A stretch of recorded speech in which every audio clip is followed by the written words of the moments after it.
So good evening, everyone. Welcome to the first edition of Berkeley Lab's second campus public meetings. My name is Jeff Miller, and I'm head of public affairs at the lab. I will be your host for this evening. First, thank you for the very warm welcome and your hospitality. In fact, I think you should give yourselves a round of applause for turning out such great numbers.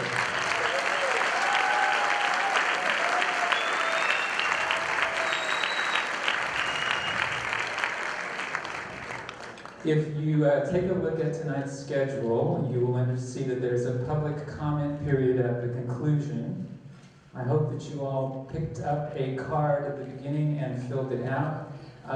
So let me ask first, are there those in the audience already seated who would like to make a comment or would like to speak who have not yet turned in their card? Please raise your hand. Okay, a few. So we have some volunteers. We could pass that to the end of the row. If you would like to speak, you need to have checked the box. I would like to speak.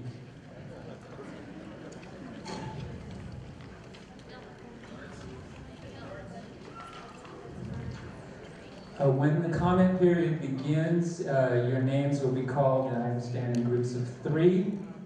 Please note that we have a 2-minute limit.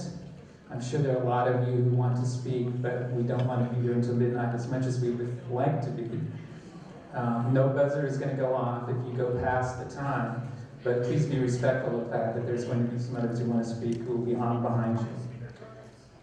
Should you have a question, we will try to answer it. If the question requires more elaboration, then we will make note of it and post the answer to our second campus website, which you can find by going to the main Berkeley Lab website at LBNL.gov and looking for the link that says second campus. You also can email us at the address on the card, which is secondcampus@lbl.gov. We will begin tonight's program with a presentation from the lab. It will be divided into 2 parts. First up will be Berkeley Lab's Jay Keasling, who's the Associate Lab Director for Biosciences.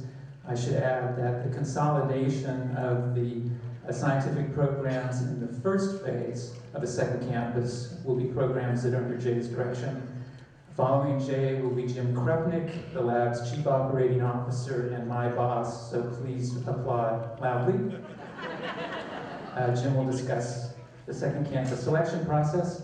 Next will be comments by the Mayor of Alameda, Marie Gilmore, followed by a presentation by the City of Alameda's development team, and then, as already mentioned, we will close with a public comment period.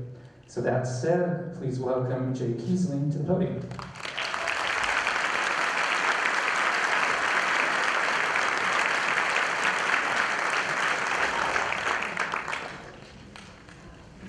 Great, thanks very much.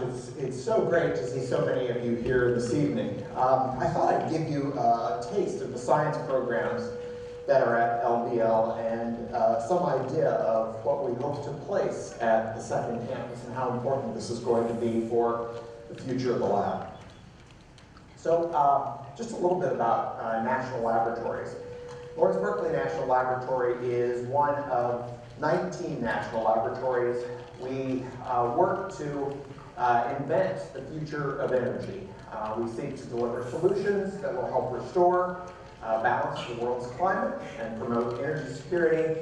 We're developing new energy-efficient technologies, and I'll talk to you about our long history in that space. We're exploring the secrets of the universe, doing basic science to try to understand how the universe was formed and our origins. And we're trying to uncover the causes of human disease and develop drugs that will mitigate and reduce human disease. One of the largest efforts that the lab is undertaking right now is in the area of climate change. We're trying to understand how carbon that comes from the fuels we burn and delivers the energy to us will affect the climate. This is one of the world's biggest problems that we're facing right now. So Berkeley Lab scientists, about 2,000 of us, are devoted to this problem of trying to understand how carbon affects the environment and the climate and try to develop solutions that will reduce the amount of carbon that we put into the atmosphere.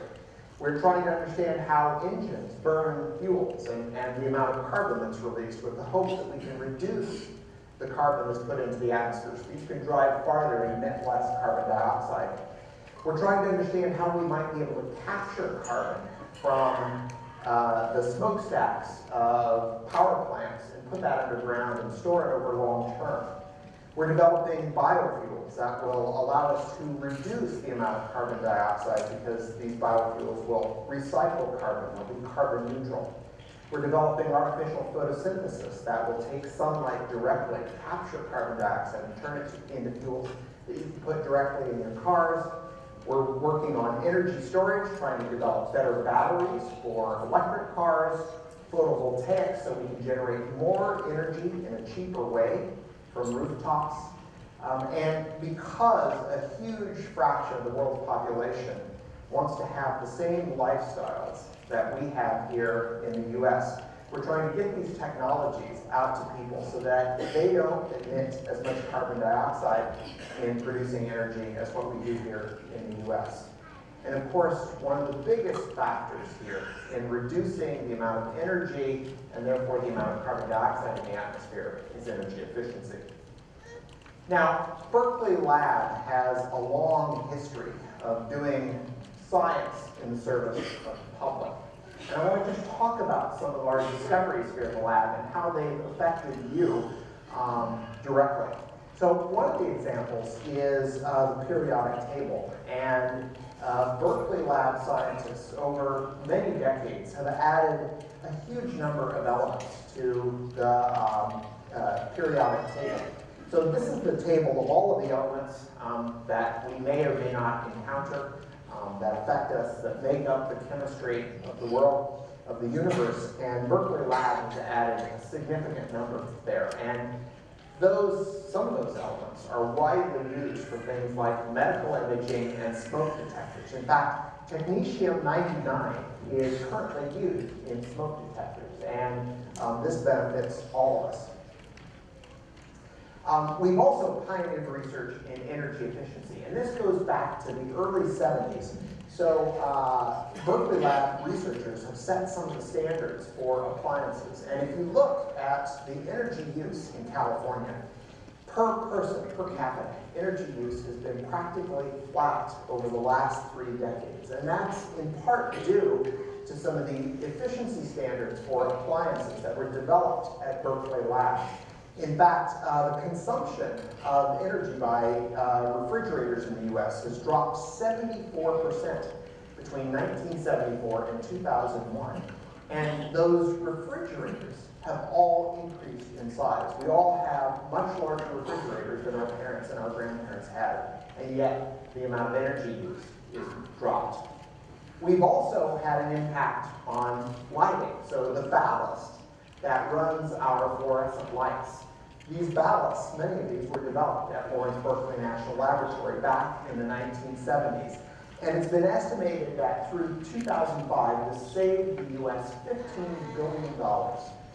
And potentially could save us much more going forward. Another great example in the medical area is how Anger's development of a scintillation counter. So this basically detected radiation that comes from radioactive isotopes that we use for imaging tumors. And huge numbers of people have benefited by this technology, where we're able to understand where a tumor is, detect it, and then do surgery or some type of chemotherapy. And it saved thousands of patients' lives. So not only do we do great science and try to develop the technologies, but we also try to get that technology out to people so that it will benefit people. And one way we do that is through technology transfer. So at Berkeley Lab, over the past few decades, we've developed over 30 companies. And these are employing anywhere from 5 people to 500 to 5,000 people. And just a number of companies listed here, you'll see. But these aren't just in the Bay Area, they're actually all over the country. But because most of these companies start up out of scientists' laboratories, they end up in the Bay Area. And this directly affects the economy in the Bay Area. Now, the laboratory is known for the great science we've done. In fact, scientists at Berkeley Lab have been awarded 12 Nobel Prizes. There are 55 Nobel laureates who received their training or had significant collaborations at Lawrence Berkeley National Laboratory. The highest award we give in science for the U.S., the National Medal of Science, 13 Berkeley Lab scientists have won this. We have 4,200 employees, and every year we train on the order of 800 students at the University of California. Now, our scientific focus areas are shown here. We do cutting-edge research in biosciences, trying to understand life and engineer life. We, of course, have strong efforts in the energy and environmental sciences area, trying to understand how we use energy and understand how that energy use affects the environment. We do photon science research to understand how light can be used as a microscope to look at life and other elements in the universe. We do fundamental research in cosmology and physics, and we have cutting-edge research in computing sciences that's used for calculating any number of things that will affect our lives. Let me just give you an example of some of the work I do. This is work on producing advanced biofuels from cellulosic biomass at the Joint Bioenergy Institute, just a few miles from here in Emeryville. We're trying to understand how sunlight can be used to capture carbon dioxide from the atmosphere to grow plant material, non-food plant material, that we can then turn into advanced biofuels that will fuel our automobiles, our trucks, and our airplanes. This is a huge problem, but it has a potential huge impact. We could replace nearly half the imported oil that we use in this country every year for producing transportation fuels. This will impact not only the carbon dioxide that we put into the atmosphere, but also significantly impact the economy, because we'll be sending US dollars to the Midwest, where they grow much of this cellulosic biomass, rather than to the Mideast. We're also the host of a number of national user facilities. The difference between a national laboratory and a university is that national laboratories do team science. They put lots of scientists together in teams to try to solve really large problems that a single scientist or a small group of scientists couldn't do at a university. And part of that is hosting national user facilities. These user facilities are used to explore basic science. They're useful both for Berkeley Lab scientists, but also scientists all over the world. In fact, about 4,000 scientists come in from all parts of the world to use these facilities every year. The Advanced Light Source is a very powerful microscope that we use to explore elements, to explore biology, to understand how combustion works in engines. The National Center for Electron Microscopy is another type of microscope that allows us to hone in on microbes and fundamental materials like plastics. The Molecular Foundry allows us to design small catalysts that we can use in our automobiles and to make new materials. The National Energy Research Scientific Computing Center is in Oakland, and that's where we host large numbers of supercomputers to do calculations. The Joint Genome Institute in Walnut Creek sequences trees and microbes that might be useful for producing advanced energy. And a brand new advanced biofuels process development unit just went in Emeryville, funded by the US Department of Energy, to scale up the technologies that we've developed in the biofuels area so that they come closer to impacting you and me. So this is some of the facilities that we could potentially place at this new second campus.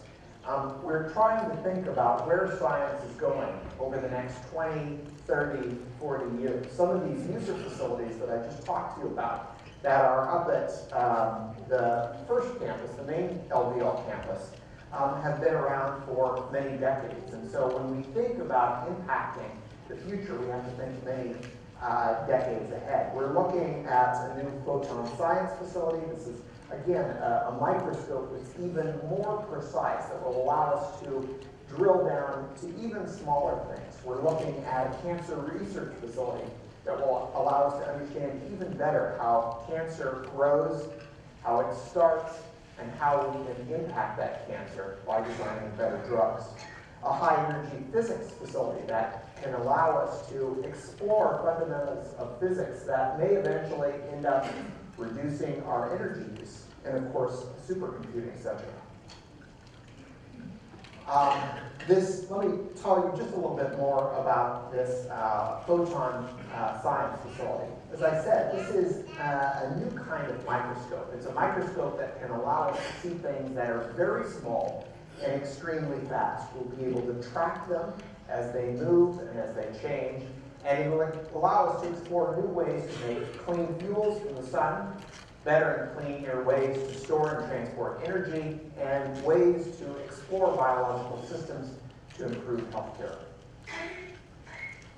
As I mentioned earlier, we think not only about what will impact us here in the US and in California, but also how energy use will impact the developing world and how healthcare could impact the developing world. And I've got a couple of examples here of how Berkeley Lab scientists have actually impacted the developing world. One is the Darfur stove. This is a stove that is extremely efficient. As many of you might know, in Darfur, women and children end up going out and scavenging for wood, and it's a very dangerous thing. So if they had to collect less wood, that means they would have to go less far from home, and they'd be much safer. They need efficient stoves to do this. So in our Energy Technologies division, they've developed a stove that's extremely efficient. The scientists have also developed ways to very efficiently and inexpensively purify water. This is one of the most important problems facing people in the developing world, and we've impacted that. And in my own laboratory, we've engineered microbes to produce an anti-malarial drug.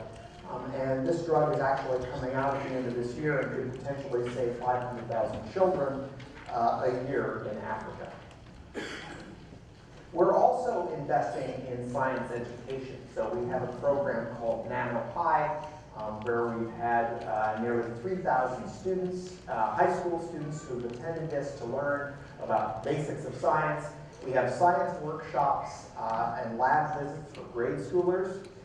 We do research internships for East Bay High School students. In fact, we have a group of underrepresented minorities at JBEI where they spend 10 weeks learning about the basic science in biofuels. And of course, our scientists from Berkeley Lab actually go into the classroom and teach science to East Bay classrooms. Now, Berkeley Lab is very interested in the community that surrounds us, and we want to be part of that community. And part of that community is getting advice from members of the community. We've established a community advisory group. It meets approximately every 2 months. Some of the topics that we've discussed so far are transportation, the LBNL geology on our site, the second campus, and how the lab wants to become more and more sustainable. And the next meeting is July 14th, and I invite you to that meeting. And now I'd like to introduce my colleague, Jim Krupnick, who will talk to you about the second campus.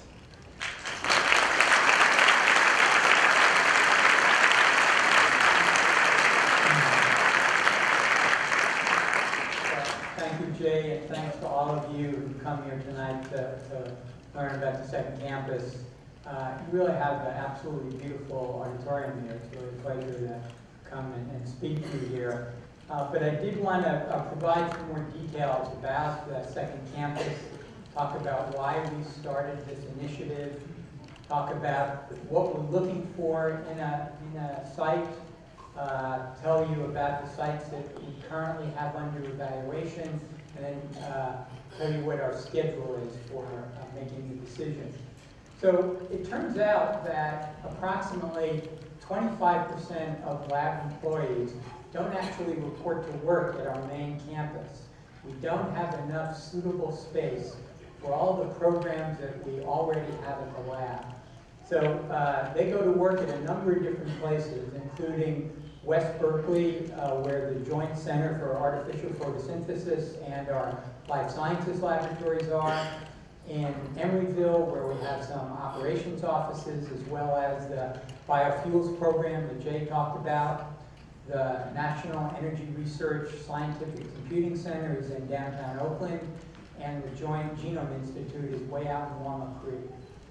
So the lab director, Paul Alvasados, decided that we had a strategic need to bring people together that are in some of our existing leased facilities and have space for future growth right here in the East Bay.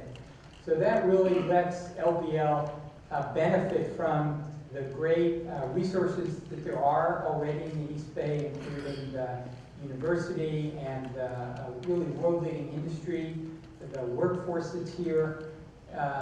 We believe that by bringing these programs together, we can provide more science at a lower cost for taxpayers, reduce the barriers, and here's really the physical barriers to scientific collaboration, and then accommodate our future programmatic and workforce growth. So the place we would start is with the bioscience facilities. So there are 3 existing, one in Emeryville, one in West Berkeley, and one in Walnut Creek. And the first phase of this project would be to bring all of those programs together, all of that staff together in one place. We came up with around 500,000 gross square feet as the initial complement, because that's about the amount of space that these current programs already take. So some of the site characteristics we're looking for are proximity to the LBNL main site. We want it to be compatible with surrounding neighborhoods and have appropriate amenities. We're looking ultimately for about 2 million gross square feet that would allow us to have a full build out over the course of what could be 20, 30, 50 years. We want very much to be in a community that wants us. I'll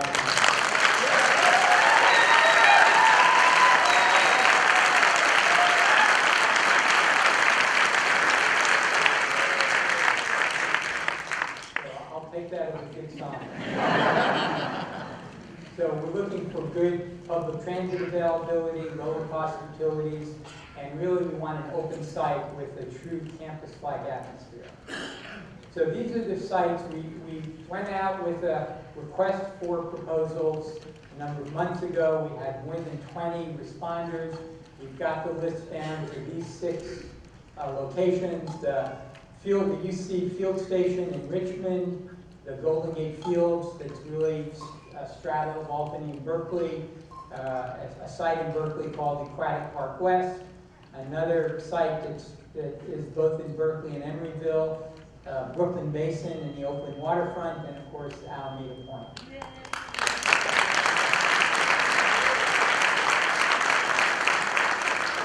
So this is our schedule for completing the process. We're doing community outreach. As you know, this is the first of our 6 meetings. These meetings will happen over the course of the summer, where we get to talk about the second campus.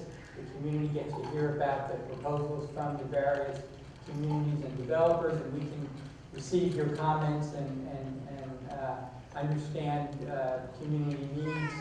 We then would do our due diligence once we get all of the information from all of the 6 sites, and we hope to announce a preferred site in November, after which we would go through all the environmental review processes, and once that was done and we had a final site was selected, we could then go into construction.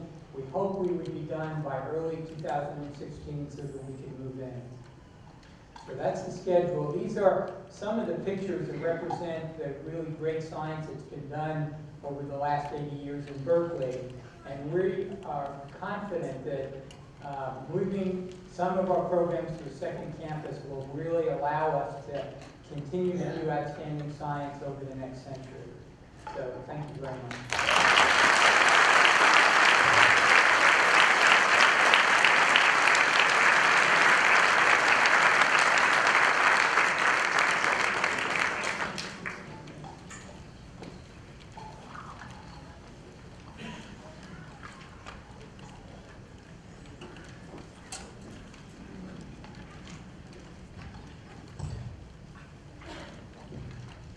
Good evening. I'm Mayor Marie Gilmore, and I want to welcome the lab here.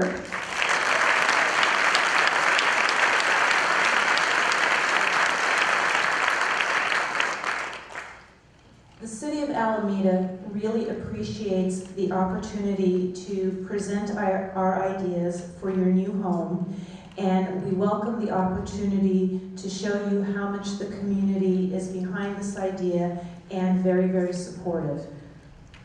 We have heard this evening that the lab's mission is to really undertake some of the greatest scientific challenges of our time. In particular, challenges dealing with climate change. This is a particularly good match for the City of Alameda. In a 2007 study, the residents of Alameda cited among their top 3 priorities reducing greenhouse gas effects on our environment. And to that end, we are very proud to say that we have the greenest little electric utility in California.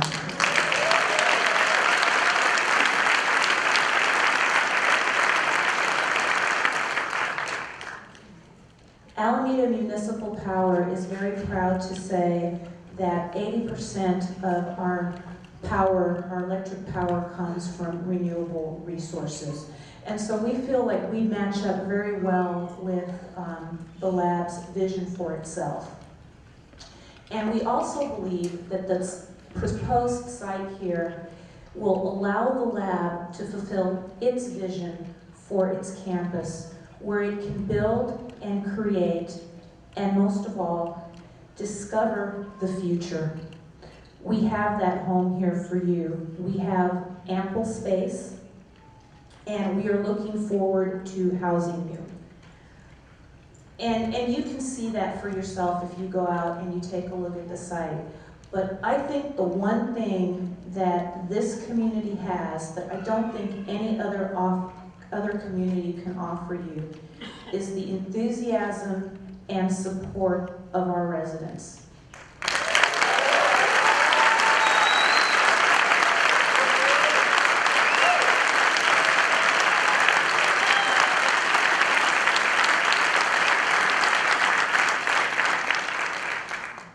To be perfectly blunt, the City of Alameda wants you here. From the City Council, our boards and commissions, and our residents. Since we heard that the lab was looking for a second home, we've had citizens come up to us and say, what can we do to help? How can we let the lab know that we want them here? And we've had our residents take it upon themselves to do some independent projects. We have a blog by Richard Banyard. We have a website by Denise Shelton. We have all of those postcards, over 1,000 postcards, showing the support and commitment that this community has for the lab. We honestly believe that we, the City of Alameda, would be a great home for the Lawrence Berkeley Labs. And that's basically it. I'm not going to take up a lot of time because I want our residents to have an opportunity to speak. But if there is nothing you take away from this meeting tonight, rest assured that the City of Alameda, from the mayor to every last citizen in the town, wants the lab here. It is a good match for you, it is a good match for us, and we look forward to being your partner while you not only build your second home, but during the time that you discover all of these great scientific wonders that are out there waiting for you. So my final statement to you is, Lawrence Berkeley National Labs, please come to Alameda, make us your second home. Thank you.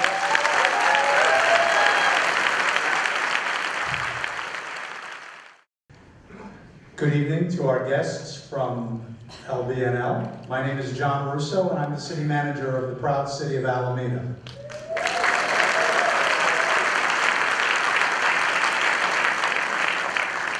I really enjoyed your presentation, but I think I can speak for all of us here that you had us at hello.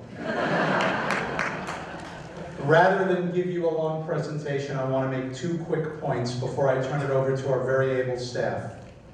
Point 1, while it's great that we have the greenest utility you can possibly buy power from, for your purposes, not only is that great for you, but what's also great is that we can provide you that power not only in a way that we can all be proud of, but in a way that's cheaper for your bottom line. And that's really important given the kind of research that you do. No one else can give you that. The second issue is there's absolutely no question, and I'll be direct. Every large project, as you well know, requires public support to expeditiously move through the system. I can assure you that this city is united. I looked out there today and I saw people who are on all sides of different issues and they're all wearing these buttons. This is as close to a consensus as you will ever find in early 21st century California politics.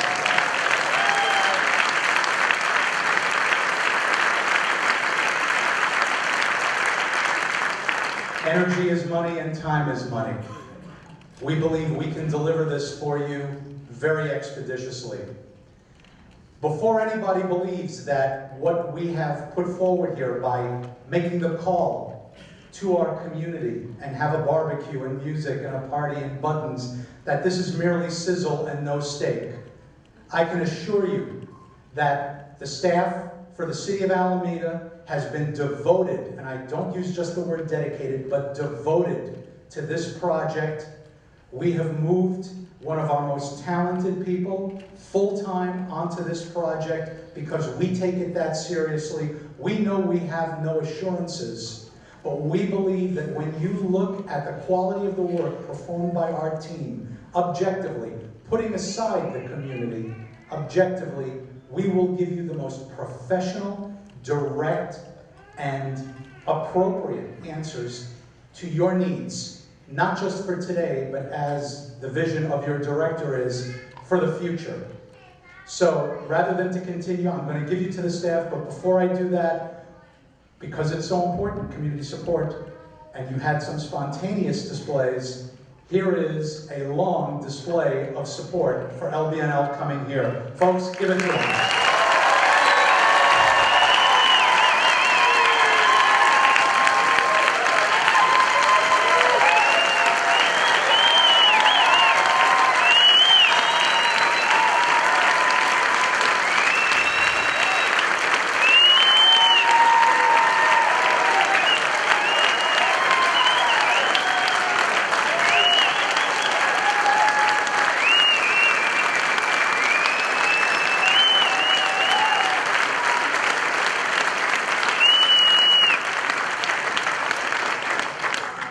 And that was the most important part of my presentation.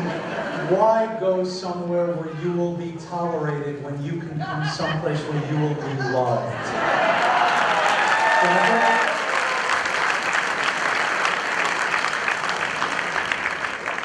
Hello everybody, my name is Jennifer Ott. I'm the Chief Operating Officer for Alameda Point. Welcome LBNL, welcome Alameda Point. Very exciting night, very exciting opportunity. We're going to provide a developer presentation. In this case, it's a little different than some of the other sites that LBNL is looking at, in that the city, or the Alameda Reuse and Redevelopment Authority, the government entity in charge of Alameda Point, is part of the development team. So I'm going to start the presentation off talking a little bit about proposal, and talking to the community about what we believe to be the real benefits of bringing LBNL here. Then I'm going to turn it over to Jeffrey Stryker with Edgemore Real Estate Services, one of our development partners, and then to talk about the team that's going to deliver the campus on time, on schedule. And then we're going to have Seth Mullian from Mission Bay Development Group, our other development partner, come up and really get into the details of the site and our vision for LBNL and for Alameda Point. So let's start with the proposal. What are we offering? The ARA, or the City of Alameda has put 45 acres of waterfront property. We've offered that to LBNL for free. And some of you may ask, why for free? The council voted unanimously to offer the land for free, and the reason really is, and we only have to look across the bay to see why this model works, is we look at Mission Bay, what they've done there, and the way that Mission Bay really got kick-started. And for those of you who don't know, Mission Bay is over 300-acre former railroad property in San Francisco on the waterfront. And the way they got that redevelopment project kick-started was with a 43-acre UCSF research campus that the private developer offered to UCSF for free. That's kick-started that project. They're 10 years later. Millions of square feet of campus space, commercial space, mixed-use development has been built there. We are adopting that same model here because it worked right across the bay, has created one of the most important employment centers in the Bay Area. That's what we want to do here, and we think that this model is what's going to make Alameda Point the employment center that this community wants it to be. So that's why we offered the land for free. We also were very strategic. We have 918 acres out here that the city controls. We could have offered any number of different sites. We were very strategic about the 45 acres that we selected. We selected that site in particular because it has the least, it's clean property, ready to commence construction.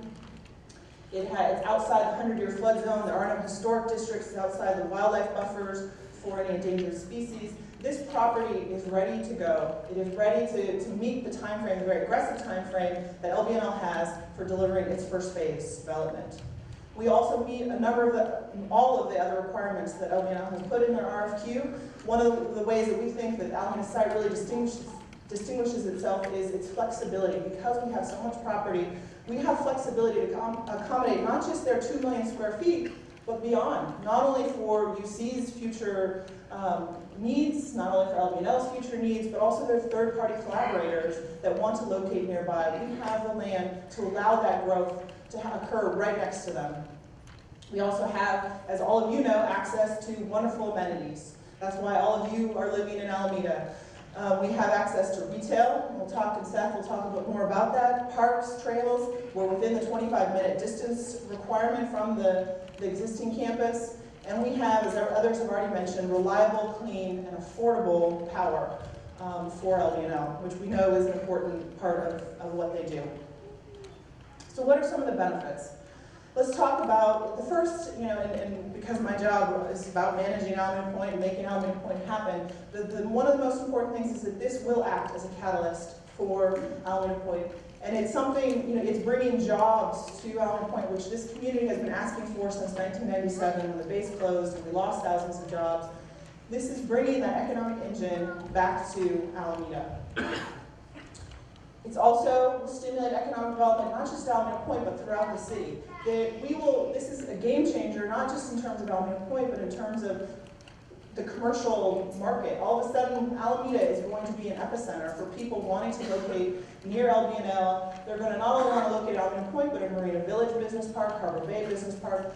This is going to bring jobs throughout the city, not just at Alameda Point. Also, it's not just about the amount or quantity of jobs, it's about the type of jobs.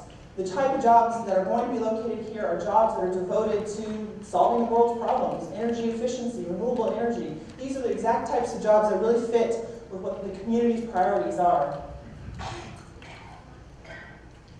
And what's important to know, a number of the business associations that are here today, that there'll be 800 employees that will be locating out here in that initial phase.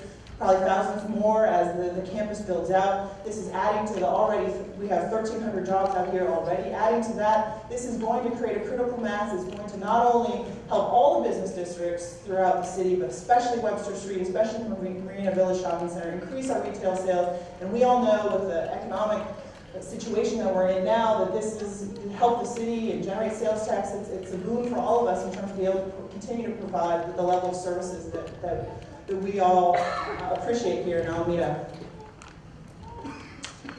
And then lastly, sorry about that. Lastly, as LBNL talked about, we hope that this is really will become a community resource for the community, especially our youth.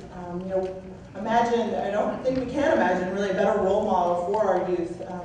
We are hoping that LBNL will get involved like they have in other communities with our schools, come and act as a role model, with leading, world-renowned leading scientists in the fields of renewable energy, clean energy. That these are the types of role models that will be, that will be available for our community. Really a very unique resource that really fits perfectly with our values, Alameda's values. And also we have the College of Alameda that is a mile from the site.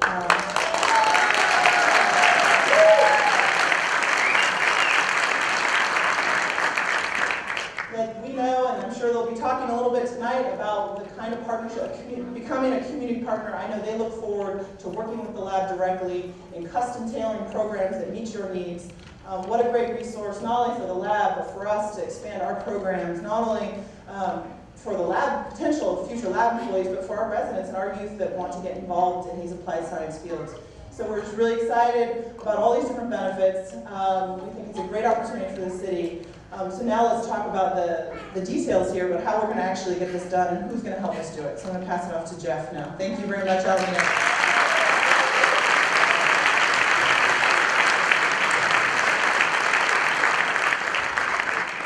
Thanks, Jennifer. Again, my name is Jeff Stryker. I work for a company called Edgemore Real Estate Services. We are in partnership with Mission Bay Development Group under an entity we call Alameda Point Lab Partners. And we came together with one mission and one mission only, and that was to help the city bring LBNL into the community. And so we hope to be successful with that.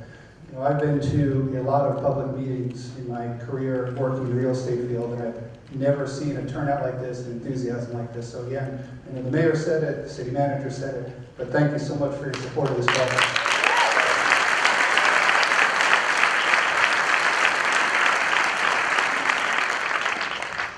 As Jennifer and the mayor and others have mentioned, we obviously believe Alameda is the right site for the second campus. Talked a little bit about our team and our experience and why we think we're the development team to help the city bring this vision to reality. Edgemore is a company that focuses on public-private partnerships. We are affiliated with the Clark Construction Group, and we've been doing these types of projects for over 10 years. Excuse me. And we've done about $1 billion worth of these projects in California and across the country. Our partner, Mission Bay, as Jennifer mentioned, is a master developer. They focus on taking large-scale projects, getting them entitled, master planned, putting in the infrastructure, and then working with developers to create value in development. Mission Bay, for those of you who haven't been there, should go across the bay and check it out. It is a wonderful, wonderful development, kick-started by UCSF, and we believe the same thing could happen here. Clark Construction is our design-build partner. Clark is a company that's been in business over 100 years. Privately owned by Mr. Clark, it is the 9th largest contractor in the country. It is the 2nd largest contractor for green construction or sustainability, which we think is very important just because that's where the world is going, but also because we think it's a great fit with LBNL and the type of research that they're doing. Our design partner is HDR. They are a leading design firm focused specifically on science and technology. They have also a great focus on working with the Department of Energy and the Department of Energy labs across the country. And we'll talk a little bit about that in a moment. And lastly, we have Perkins & Will helping us out with master planning efforts. Some of you may know they already are working with the city to master plan the entire Alameda Point, and we felt it was important to have them as part of the team in order to coordinate what we do with the second campus into the broader Alameda Point. So let's talk a little bit about some of the expertise that we offer to LBNL and to you in the community. First, we are a team from our development experience, our design experience, and our construction experience that understands state-of-the-art labs. Clark has built literally millions of square feet of labs. HDR has designed over 200 million square feet of labs for academic users, for corporate users, for institutional users. What's important to you is that we understand all the elements that go into a lab. We can understand how to work with the scientists to ensure that what we build for LBNL meets their needs, not only today, but as science changes in the future. As I mentioned, HDR, our design partner, has a very specific focus working at Department of Energy campuses across the country. What you see here is a project that they designed in Brookhaven, New York, and it is one of the leading Department of Energy labs focused on light technology. What's important here is that the HDR folks understand how to work with the Department of Energy, how to understand what the scientists can help them meet their needs and their vision, and take an idea, put it on a piece of paper to make a drawing that then turns into reality. As we talked a little bit about, our partner on the development side, Mission Bay, has tremendous success with master planning large-scale projects. What you see here is an image of Mission Bay, specifically the portions of the UCSF campus.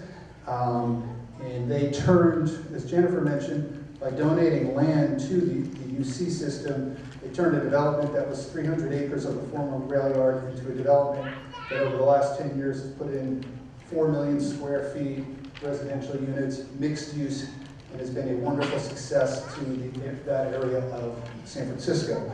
What's important there is we understand how to phase development, how to bring infrastructure in appropriately, and how to get projects delivered to meet the needs of the community. As we mentioned, we think this is a public-private partnership. The community, the Lawrence Berkeley National Labs, and the development team. These tend to be fairly complex transactions. In Mission Bay, Edgemore, we have tremendous experience working in this type of arena. We understand how these models work. We understand how to get them to financial and commercial close. What you see here is an image of a neuroscience building that Edgemore is currently developing. Clark is the contractor at UCSF under a public-private partnership structure that is under construction now and will be delivered next year. As I've mentioned, we have a lot of experience working with the University of California. As you see here, this is Genentech Hall, the first building built on the Mission Bay campus. We've worked with UCLA, UC Irvine, most of the UC campuses. So we understand the UC system. We understand how to work within the process to get permits, to get entitlements, to get projects delivered on time and on budget. We know it's an aggressive schedule that the lab has laid out, but we're fairly confident that we can meet that schedule. And lastly, we have experienced principals of our team right here in Alameda. This is the Bayport Housing Project. I'm sure there's some folks here this evening that live in this development. It was the first phase of the redevelopment of the Naval Air Station, where the team members went in, developed approximately 500 housing unit development right here in Alameda. What's important for the lab folks is to understand it. We understand the community. We've been successful in the community. We know how to work with the staff and with all of you out there to make a project a success. So with that, I'm going to ask Stephen Mullen to come up, our partner in the development site, talk about the community and the team. Now let's talk a little bit about the specifics and the vision for LBNL.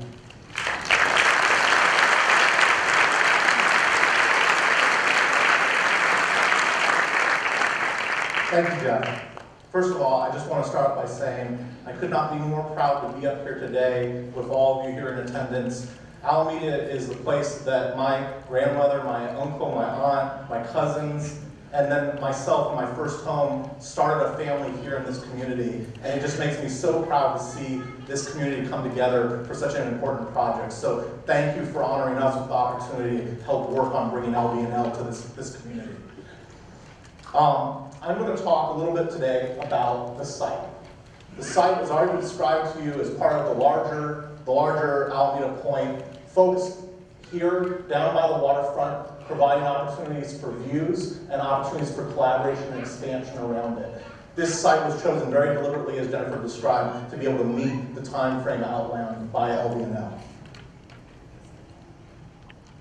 One of the things that's really impressive about Alameda Point as an opportunity for LBNL, and why we think, part of what I'm going to be talking to you about today is why should this site, this specific site, not just the community, but this site be compelling to them. When you look at the site and you look at the Carbon 2.0 initiative, you think about, well, where's an opportunity in the Bay Area to take what's being studied, to take what's being developed and researched, and put it into practical application. So much of energy efficiency is about how we build our next round of buildings and how people occupy and use the energy within those buildings. What better test lab than in the surrounding development to put some of this into practice and to be able to monitor how it really works. So we think that's a really compelling element of the site. Another compelling element of the site is transportation. This is a transit-rich environment here. You've got proximity to 3 BART stations, an Amtrak station, a ferry terminal, numerous bus lines, bike paths galore, including connections to the Bay Trail. I mean, this is a special place to locate and one that's easy for LBNL's residents to get to in, again, a sustainable fashion. In addition, it is easily accessible by vehicle, and one of the things that's a consideration is how do people get back and forth between the existing campus and the new second campus. To help illustrate for them as they are thinking about how they get to and fro, you've got 3 segments that are route, each one easy and predictable. The first one is a familiar and flexible route for LBNL students, researchers. This is a route that anyone would take going to Rockridge Bar to get out a slice of Zachary's Pizza in the Rockridge district. Is going to Highway 24 and getting onto 24. Once on 24, you've got a reliable and fast route. This is one of the least congested parts of the freeway network in the entire Bay Area. And so they take 24 to 980, and I realize, by the way, I'm telling you things that you guys already know, but this is important from the lab standpoint. How do they get back and forth between the 2 lab locations? And then third, they get off at 11th Street, take a left on 5th, go through the 2, come out, take a right on Atlantic, and a left on Ferry Point, and they're there. 3 turns out after getting off the freeway. This is important. They have a lot of students who help with the research efforts, and they need to know, can those students get back and forth between classes at UC and coming here to help out with the research being done? One of the important elements of this is a route that we hope will include a lot of shuttle taking and bringing students back and forth and less single occupancy vehicles. One of the important elements for a campus that already enjoys the natural beauty of the Bay from up in the hills of Berkeley is to provide dramatic views, a dramatic setting that tells researchers, this is a world-class facility, this is somewhere I want to be. And this is a place where when visitors come, they're wowed by the natural beauty of the setting. And they say, what a great place to be doing work. I mean, it's part of retaining the best researchers. Obviously, many of you are aware of the vast park resources that we have here in Alameda, the proximity of this site directly to existing parks, future park promenades around Seaplane Lagoon, a park that ultimately connects between this site and Ferry Point Terminal. These are some of the elements that help attract and retain researchers. The proximity to the Palladium. Many of you visit and frequent this facility, a phenomenal reuse of an airport hangar for recreation space. Indoor soccer, hockey, climbing walls, all the kinds of recreation you can imagine wanting in a gym and well beyond that. Again, I was preaching to the choir here, but phenomenal retail amenities. Great districts in the Webster Street district and the Park Street. Great shopping and convenience in Marina Village. And also, frankly, we have to think of this on a regional basis. You've got great shopping and entertainment and dining right across the way in Jack London Square and in downtown and uptown Oakland. This is choices, lots of choices. It never gets stale to be an employee working out in Alameda Point. One of the visions for this, too, is that there's retail directly incorporated. I'm going to flip back for a second here and point out the idea that at Atlantic, near the water, there would be planned future retail in a quick walking distance from this new campus. And so this rendering provides a vision of that. The future campus located right here, and walk around the water promenade, and here are shopping and grabbing a bite to eat for lunch. One of the things that's been mentioned many times, but is really worth repeating, is that this is a location that allows for the future science. It's not just about what can be anticipated today, but it's what are the possibilities. And when you're thinking about a campus, one thing that we always see with university campuses throughout the country is they always wish they had more space. If only they could accommodate that next particular area of research, that next field of study. And the beauty of this site is that it lays out in a fashion that provides opportunity for expansion and collaboration. One of the important elements, too, of Alameda Point is there isn't just the opportunity of developing new space, but there's existing space in Alameda. There's already millions of square feet that are occupied by entrepreneurial companies of a whole wide variety of tenants who've chosen to make Alameda Point their home. Those spaces provide opportunities for Alameda to also, for LBNL to also kick off work before they've got their next facility up and running. So let's zoom in now on a land plan and take a look at how this campus might lay out. Each of the teams that were selected as part of the shortlist for LBNL were asked to come up with a development plan that could accommodate 2 million square feet of space at full build out. And so this layout right here shows the campus layout. It's organized around a long north-south linear green, which as I described ultimately leads up to the ferry terminal, providing a great bike and pedestrian path between the two locations. It orients each set of research buildings around a smaller green, providing opportunities to collaborate between researchers. And it focuses the public areas for this campus along the waterfront. So a visitor center, a dining facility, conference facilities, a guest house, all here along the waterfront to provide for a dramatic arrival and provide a gathering place for all the researchers to come to meet with one another. One of the important things about this layout is it's designed with sustainability in mind. So while we're looking at creating a sustainable environment at all of Alameda Point, there's an opportunity directly on this campus to make a commitment to that. So it's taking advantage of the location, the prevailing winds that come in from the west that help with natural cooling of space, solar orientation of buildings to take advantage of natural light, and then the opportunity for treatment of stormwater in the green and open spaces, helping protect the bay by treating water before it reaches it. This is another perspective looking back at the land plan. And what you can see here and focus in on is, we'll take a look now at the first phase of this development, which concentrates around a central quad for the campus.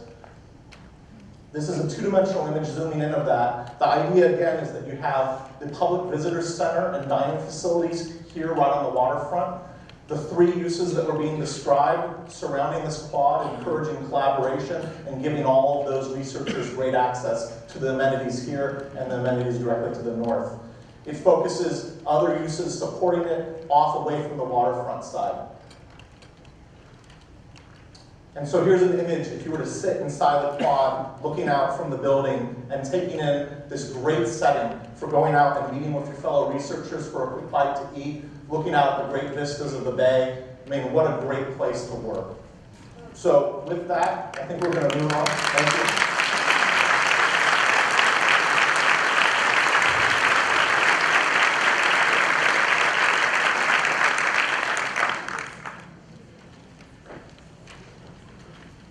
So we now begin the public comment period. So I believe we're going to be calling out some names.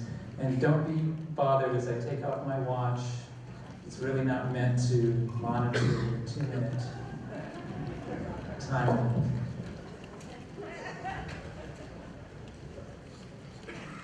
Okay, so should we start? Yeah, please do. We're going to call 3 names at a time. Please make your way down the aisle to Eric here, and you'll be using this microphone right here. The first 3 speakers are Nancy Hurd, Ann DeBardolin, excuse me, and Troy Staton. I'll be timing the speakers. You have 2 minutes. We have a lot of speakers, so we want to keep everybody on schedule. Hello, everybody. Thank you, Lawrence Berkeley National Laboratory, for coming to this event. On behalf of the Alameda Association of Realtors, I'd like to welcome you to the community of Alameda. You won't be surprised to hear that we think Alameda would be a perfect fit for your new campus.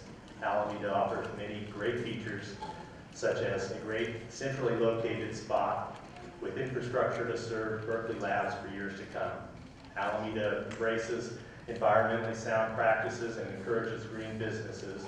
Our locally managed municipal power company is also known as the greenest little utility company in America. For your employees, we have cultural amenities, great restaurants, award-winning schools, and housing that ranges from condominiums by the beach to Grand Victorians. And our members of our community are as diverse as your housing options. If you locate your new campus here, don't be surprised if the largest portion of your staff will come to love Alameda so much they'll want to live here. Alameda is a community that will welcome Berkeley Lab and its employees with open arms. Alameda Association of Realtors' motto is live, work, love Alameda. We hope Berkeley Labs will join our vision too. Thank you very much. Thank you.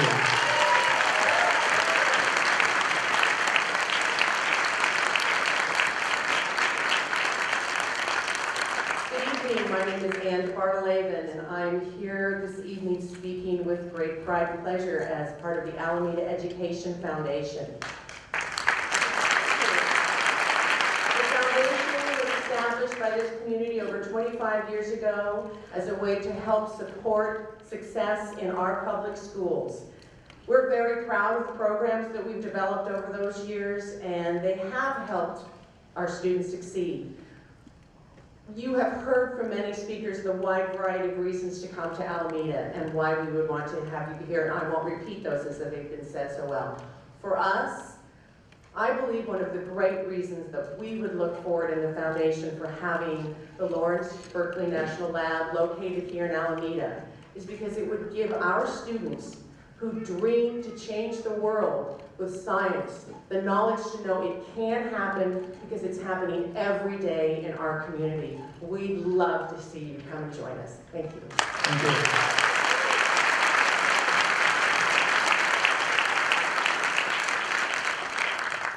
Good evening, I'm Nancy Bird from the Alameda Architectural Preservation Society.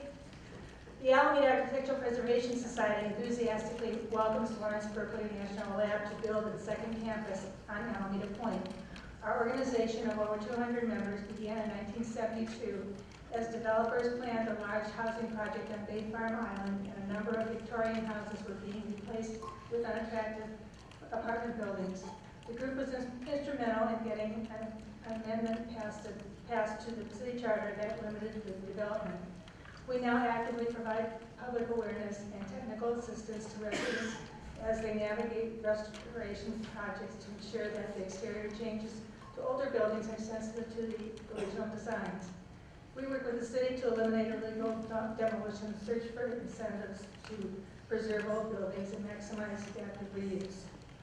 The community of Alameda had envisioned a Science and Technology Center here at Alameda Naval Air Station since the closure in 1997. That vision somehow got lost in the files as the city proceeded to study various housing projects during the last decade. In 2004, AAPS became involved with designated historic buildings that we wanted saved we became part of the consulting party to the Navy. Since then, we have worked with the city and the Navy to find a viable use of the land at Alameda Point. We have long recommended that the city find a campus of the type of LBNL for the site to provide employment to our citizens, complementary traffic patterns through tubes, and encourage adaptive reuse of the historic Navy buildings, which is the best way to preserve them. The Science and Technology Center plans resurfaced, and that vision again has captivated many in our community as we dealt with the plans advanced by the latest residential developer by defeating their Measure B by 85%. The timing is to put your lab here couldn't be better as far as many in the community are concerned. It is one of the few things that we have all coalesced around in a very long time. We are committed to do everything that we can to facilitate a smooth integration of the LBNL modern laboratory into our historic community. The juxtaposition of your modern building shows a wonderful progression of building and land use in our community. The importance of the history of the Alameda Point in the preservation of the free world in the Pacific arena during World War II, next to the importance of our future of LBNL's development of the alternative energies and medical science will work hand in hand together as an example of what a few square miles of land can hold for society. Alamedans will be so proud to welcome LBNL to Alameda and to embrace our new neighbors. Thank you. Thank you.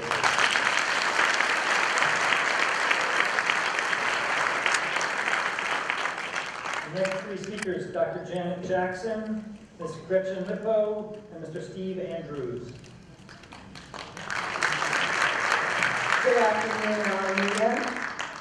My name is Jeanette Jackson. I'm the president at College of Alameda, and I'd like to give you a warm welcome. I had 5 minutes worth of notes. I chopped them down, and I will go through them briefly, and I will try to align them with the items that you see as your vision, that align with what we see as our vision at the college, and we look forward to a collaboration. First of all, we both are members of the East Bay Green Corridor. We have a very strong faculty that are interested in biofuels and alternative fuels that aligns with our automotive technology program, working with Toyota 10T and the Priuses. We also have our alternative fuels where we work with the Air Resources Board and our diesel automotive program.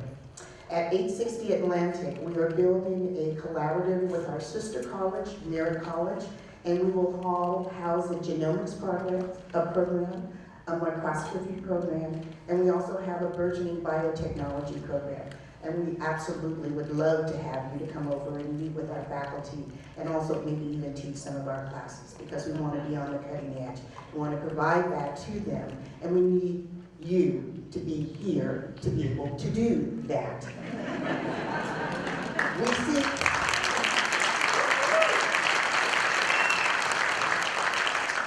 my faculty, I surveyed them to find out things that they wanted to do, so I have to tell you this, and I will be finished right after this. First, they said, we see collaborations to provide local opportunities for our undergraduate level research and internships and hands-on science education for our students, and that is why we are here, is for our students. I failed to acknowledge my faculty, my staff, even though it's summer school. I have faculty, I have staff, I have one of my board of trustee members here with his wife, and I want to acknowledge them, give a great shout out, you guys. We also see an opportunities for our faculty to be involved in research. We also see it as an opportunity to stimulate the local community, especially the West End, which is where we are, and we desperately need that. We also see it as a stimulation for local public interest in the environment, in energy use, and on cutting-edge science, which is something that we have been pushing for a long time, and it would be great to have a partner. And I was told especially to say this, and we have parking, and it is free.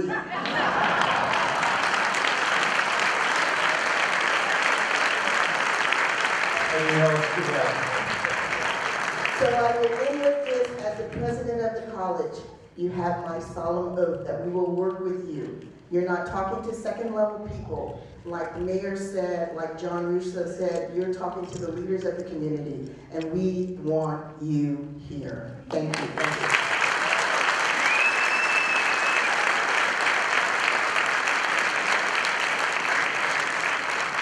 Good evening. My name is Steve Andrews. I'm the president and CEO of Bank of Alameda, and I'm certainly enjoying myself this evening. I want to compliment the city. That was a great presentation. I want to compliment the lab. That was very informative. And I want to speak directly to decision makers. I guess I'm here from a business perspective. And oftentimes you get caught up in the minutiae of pushing the pencil around and you neglect the social issues. And oftentimes that's a big tragedy. I've seen a lot of business transactions. The most successful transactions, whether it be personal, whether it be marriages, are when you enter into it from a social perspective and you really measure the heart and fabric of the community. And I think we've witnessed here today that the fabric community in the city of Alameda stands second to none. The city of Alameda has a very broad social demographic base to it. It's got all sorts of folks that are engaged. It's engaged in the arts, it's engaged in education. And when it comes time for your decision, I think you should also take a very heavy look at the social aspect of this transaction. And if you make your home here, they will welcome you with open arms. The community is behind you, the businesses are behind you, the politicians are behind you. You have a choice in front of you of where to deposit your second campus. And I can think of no finer place to do that in the city of Alameda. Thank you. Thank you.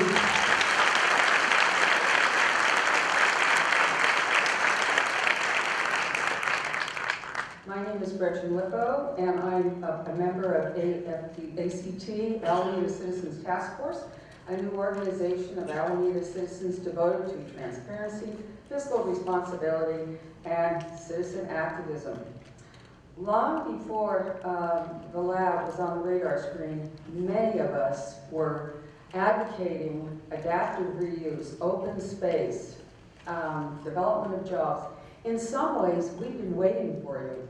And we've laid the groundwork, haven't we? We went out there and we said, you know, all of our people living out here, we want a facility like the Lawrence Berkeley National Lab. So I want to say that I think your mission is very compatible with our values. And I look out and I see a lot of people here involved in the schools, and that's where I spend a lot of my time. This is a very family-friendly community, and the schools are wonderful. My own adult children have moved into this town and are raising their children and sending them to schools here. So I think that is a real big plus.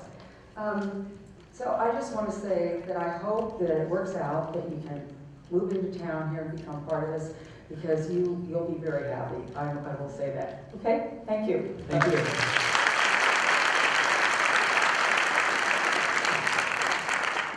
Next three speakers, Mr. Doug Biggs, Mr. Greg Ham, and Mr. Dennis Elo.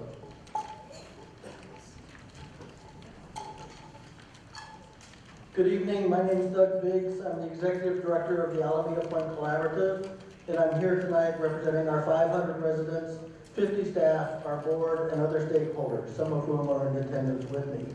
I was also a citizen member of the panel that helped select the development team that presented tonight.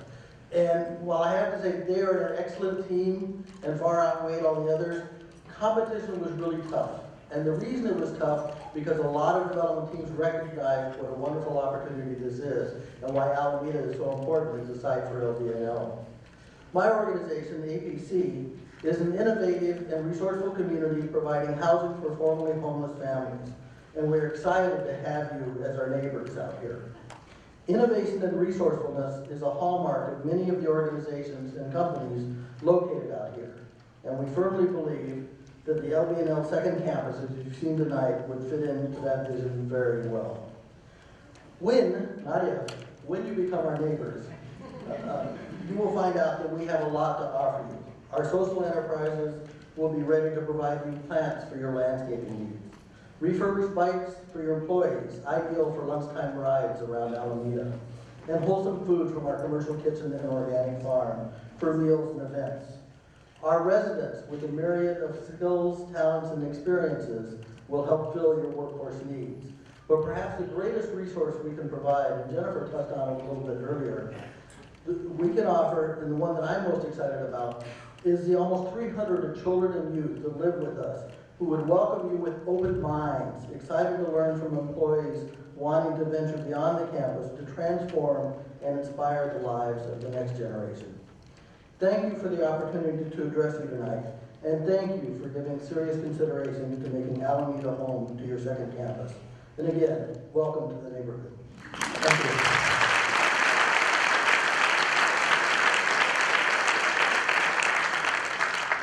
Good evening, Gregory Ham, Alameda Municipal Power Public Utilities Board President.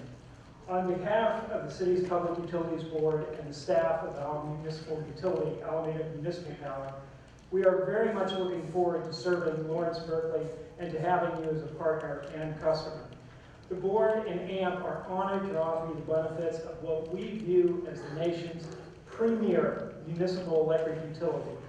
Benefits that include a reliability record that far exceeds national averages, rates far lower than in surrounding communities, leadership in environmental responsibility, as demonstrated by our 80% carbon-free power portfolio, local control of essential public service, involvement in the community that, like LBNL, goes far beyond just our obligation to serve.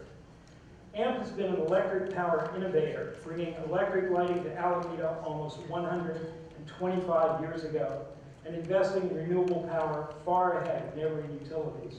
Selection of our community as a second campus will allow us to continue to innovate through a true partnership with LBNL. Alameda is a phenomenal place to live and work. We appreciate the opportunity to demonstrate that to you. Thank you. Thank you.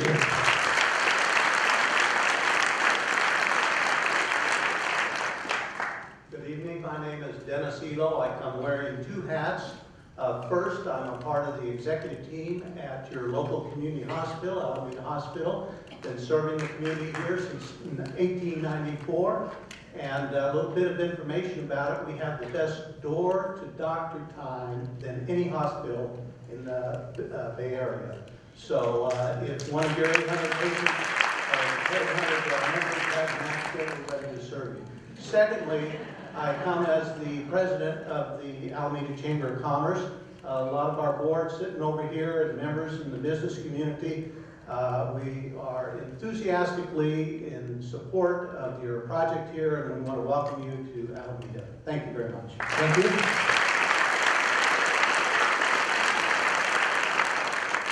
Next three speakers, Mr. Brad Shook, Rob Ratto, and Mr. Brad Wick.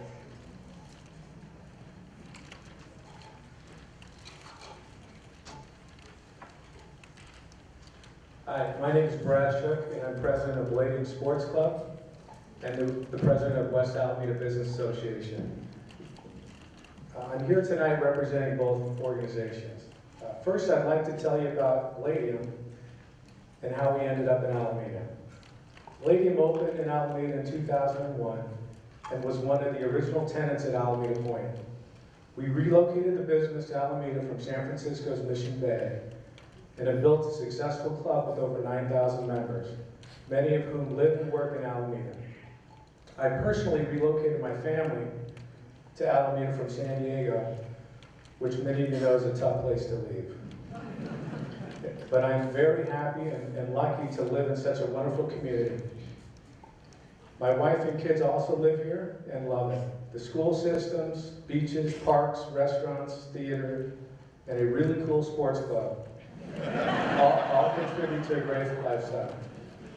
The Alameda community has fully embraced Palladium, and many of Palladium members I have spoken to fully embrace this project and are excited about the prospects of LBNL moving to Alameda. The West Alameda Business Association is a nonprofit group that represents over 158 businesses, which are primarily located along Webster Street and throughout West Alameda. The WABA board consists of 9 directors, some of whom are here tonight. The primary goal of this organization is to promote West Alameda businesses, as well as to produce community events, like the concerts at the Cove, the Webster Street Jam, Santa on Webster, and the Halloween costume contest. These community-based events draw thousands of visitors to the district and help showcase our wonderful businesses and community. So on behalf of both Palladium and WABA, we enthusiastically support the development of LBNL's second campus at Alameda Point and believe that LBNL will be a fantastic addition to our wonderful community. Thank you.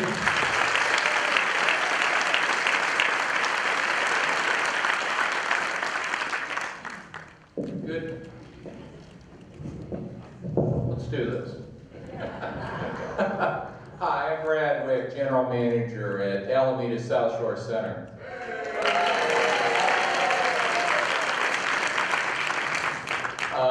I'm the General Manager of a property owned by Jamestown Properties, an equity investment group based in Atlanta, and we own and operate a 594,000 square foot hybrid power center, lifestyle center on Shoreline Drive. Somehow it was missing though on that site plan, and I'm trying to figure that one out.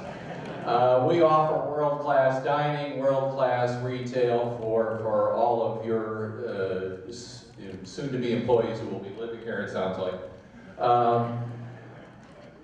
So obviously I'm lending my support. We welcome LBNL to the island. On a personal note, I have just relocated here myself from Phoenix. I've been here about 3 months, and I have to share with you something. I've worked all over the country. I have built commercial real estate properties or been involved in projects from the East Coast to the Midwest to the Southwest to California.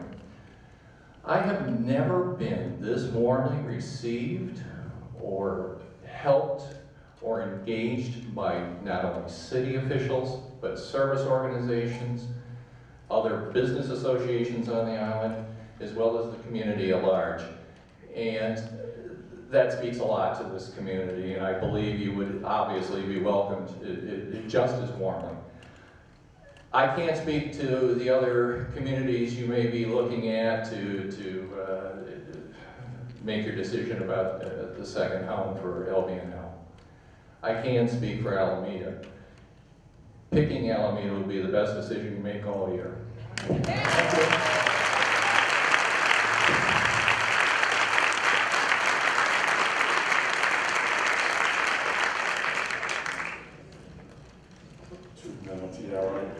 Hi, my name is Rob Ratto. I'm the Executive Director of the Park Street Business Association for the past 13 years.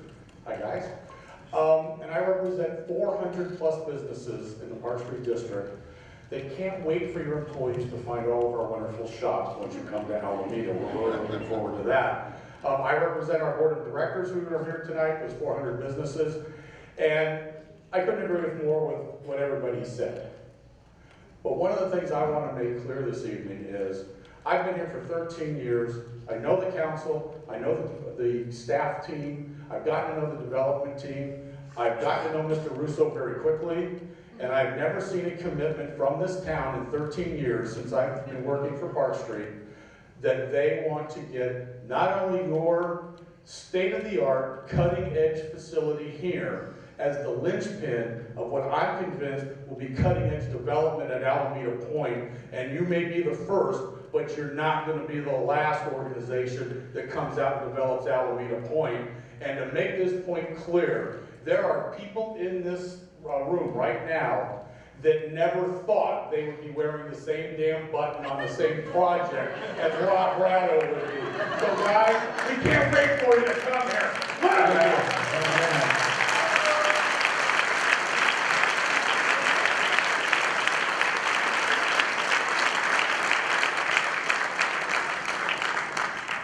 The next three speakers will be Mrs. Marilyn Ezzie Ashcraft, Mr. Harry Hartman, and Mr. Jim Odie.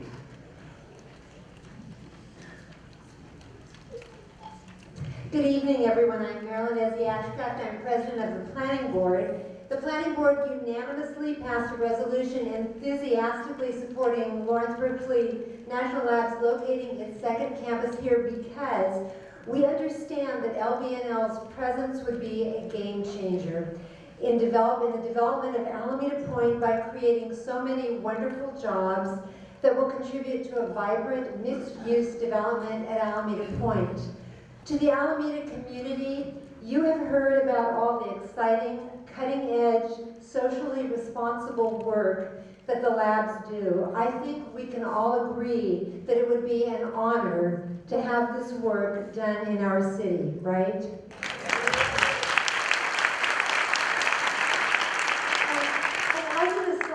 We don't agree on a lot as a city. Changing the name of the shopping center was one of them. And to the lab's personnel, thank you for coming tonight. Alameda has been described as a hidden gem. It is a small city located in the heart of the sophisticated San Francisco Bay Area, yet with a Midwestern small-town friendliness and some fabulous real estate. And I think that, again, we would all concur with my closing remarks to Lawrence Berkeley National Labs is just say yes. Thank you. Thank you very much.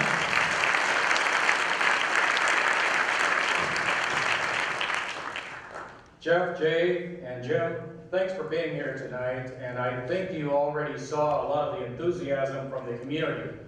But most of all, my name is Harry Hartman. I'm the president of the Alameda Business Association. I own a business here in Alameda. I've lived here, I went to high school, and I'm also a proud graduate of the University of California. I don't think it needs to be said any plainer that this community offers a great diversity of retail, of churches, of parks, of business people, of all working professionals.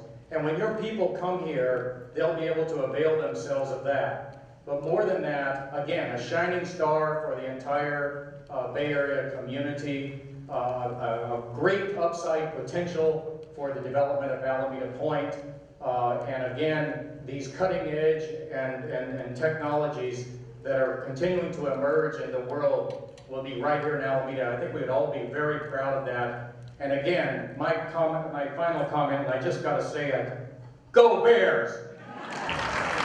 Thank you. Good evening, thanks for coming to Alameda. My name is Jim Odie, along with Alice Wilson-Freed. Where's Alice?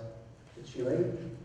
We're the co-presidents of the City of Alameda Democratic Club, and we're a progressive grassroots organization committed to electing Democrats and putting forth a progressive agenda. We don't normally come out and talk about development projects, so this is kind of new for us, but all of us in our Democratic Club, we're supporting Alameda Point as your first choice for your second campus. And primarily because what you bring to Alameda Point are the three things we care about most, and that's jobs, the environment, and education. Now, us Democrats, we don't always agree on everything, but we do agree that Alameda Point is the best place for you to call home. I think that's the best decision I made, was to call Alameda home, and it will be the best decision you make. So why are we welcoming you to our community? We want to welcome you to a community where, you know, sometimes on Tuesday nights we can all disagree on a city council meeting, but the next day we'll be out there at West Cafe, or having coffee at Olay's, or having coffee at Jim's over on Park Street and Lincoln, and we'll all be able to talk to each other and still be a community and stay together or walk together in the 4th of July parade.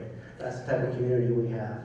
We want to welcome you to a place where you can grow and you can become an anchor for all the possibilities here at Alameda Point.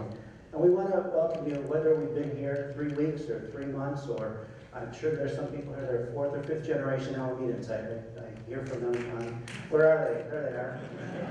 You know, this is the wonderful island that we call home, and we want you to call Alameda home for your second campus. Thanks. Thank you.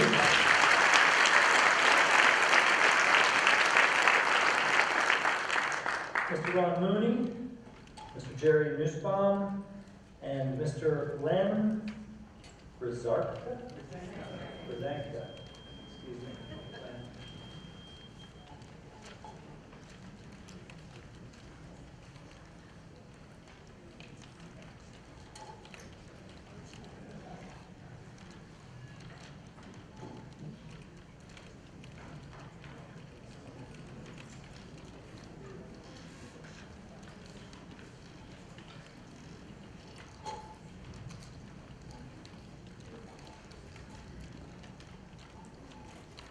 Good evening.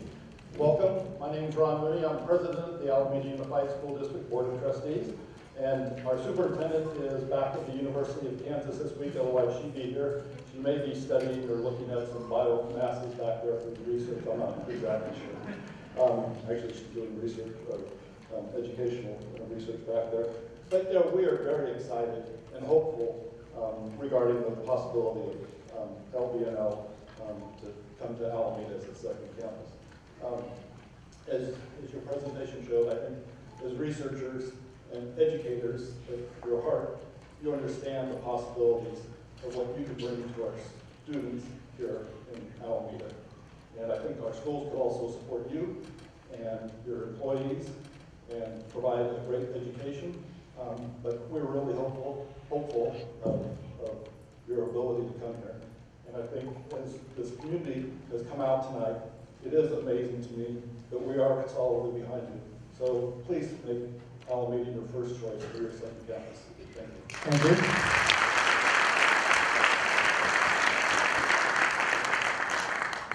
you. Good evening. My name is Jerry Nussbaum. I'm a business owner in town. I'm a real estate professional.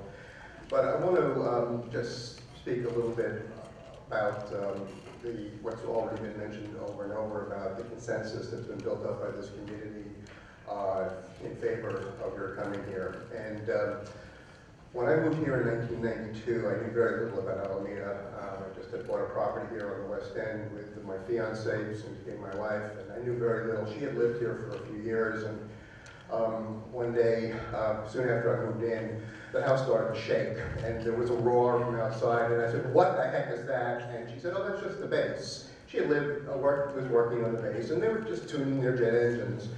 I was amazed to learn, coming from San Francisco, I was amazed to learn how, with what affection, the people of Alameda, the citizens of Alameda, held this base, held this point, held this, the military. And it was very clear. And when in 1997 the base closed, I was also fairly stunned to see the level of sadness and that sorrow of the loss of this base. I'm convinced that one of the reasons the citizens of Alameda have come together is that we've hungered for this piece of real estate to again serve the national interests. And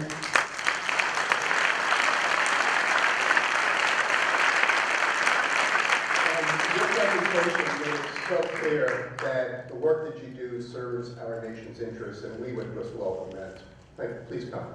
Thank you.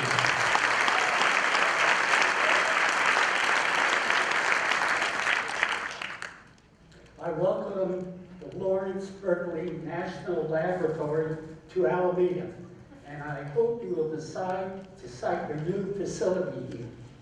My name is Len Brzank, and I'm a longtime resident of Alameda. But from 1991 to 1996, I worked at the Electric Power Research Institute on the U.S. Advanced Battery Consortium, which provided a great deal of funding to Dr. Kim Kinoshita at LBNL. And we work closely with LBNL on electric vehicle battery development. Alameda has a long history of supporting R&D, research and development. In the late 1980s, Gary Morgenthaler brought Relational Technology Inc. here, one of the first database companies. Gary told me that he brought the software company here because he had a sailboat berth at one of our piers. Another Gary Starr, established Zap Motors here in one of our warehouses on the waterfront. I had the pleasure to do the due diligence investigation for EPRI on Zap Motors, and we provided them with significant funding that allowed them to start their electric vehicle efforts. Then, at one of the hangars at Alameda Point, we hosted the CalSTART Electric Vehicle Consortium for 5 years until they lost their funding. This city is no stranger to R&D, and it has supported R&D for decades. Access is another issue. You know how crowded our freeways get. Now you can run a water taxi from the Berkeley Marina to Alameda Point and get your people around the traffic jams.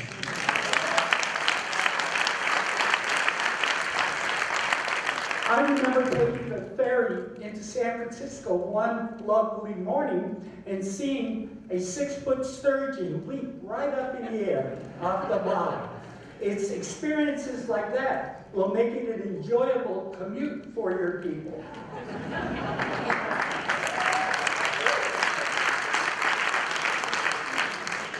Now, R&D calls for a highly educated, motivated workforce that flourishes in a campus-like setting.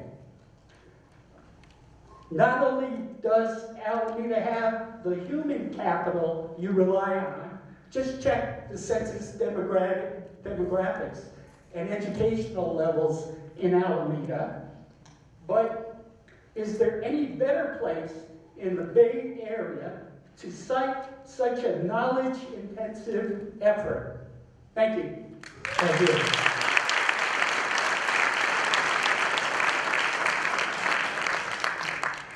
The next 4 speakers will be Mr. Chuck Millar, Shalom Brune, William Smith, and Tony Balati.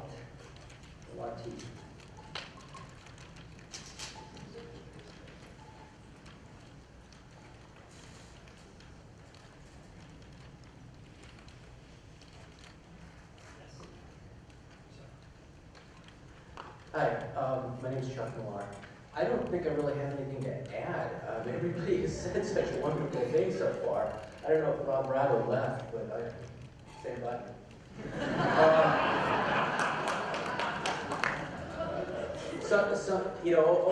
We've been very hesitant to develop the base. We did not want to develop it as a city just for the sake of developing it.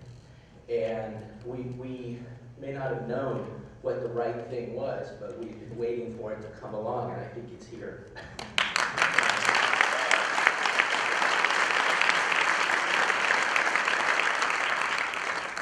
So this project would definitely be worth the wait, and I really hope you come here. Thank you. Thank you.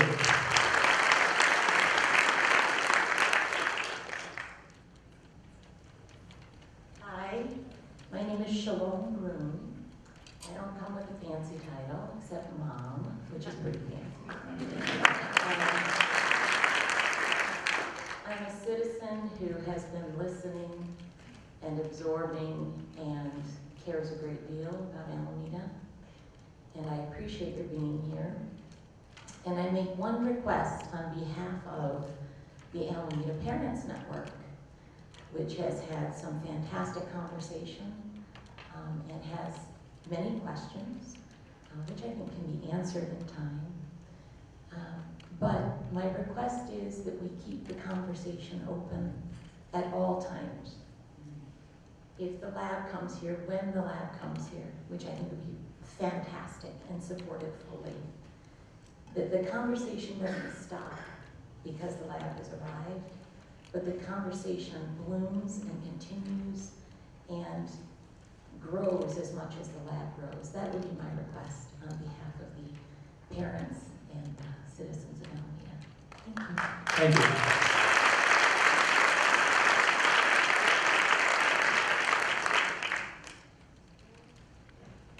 Good evening. I'm William Smith, an Alameda resident, an avid cyclist, and also a former chair of the Alameda County Planning Commission, as well as an employee of a rival national laboratory. So, We don't have any rivals.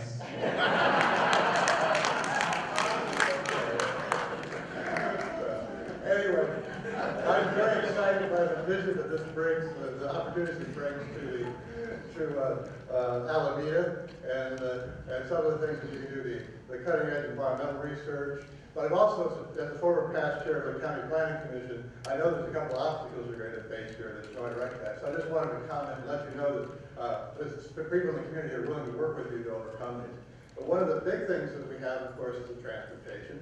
And the city's worked very hard on that as the best transportation planning strategy going forward that involves not just Alameda Point, but the entire community. And you can see you have support from the entire community to kind of work through this. Another big issue you have is the city of Oakland and Chinatown is very concerned about our traffic over here as well. And the other thing is a lot of it is made possible, transportation options are made possible by multifamily housing, which you've had a lot of over in Mission Bay. And that was a big part of making it successful, bringing in the local retail that you wanted to have easy access that supports it after hours and improves the overall quality of the restaurants that you have in the area, all of those. And I can tell you, we could almost any time clear the way for multifamily housing in town. I'd be glad to talk with you about that as well. So I'm very active with environmental groups in Alameda and in the region and with housing, and I'd be glad to talk to you about any of those concerns if you'd like to address them. Thank you. Thank you.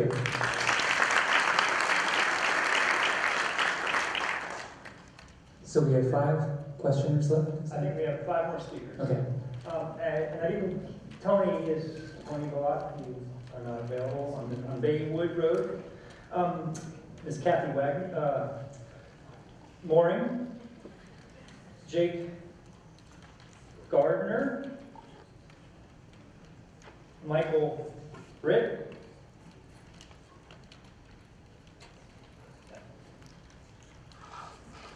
Good evening, my name is Kathy Mooring, and I'm not the head of anything.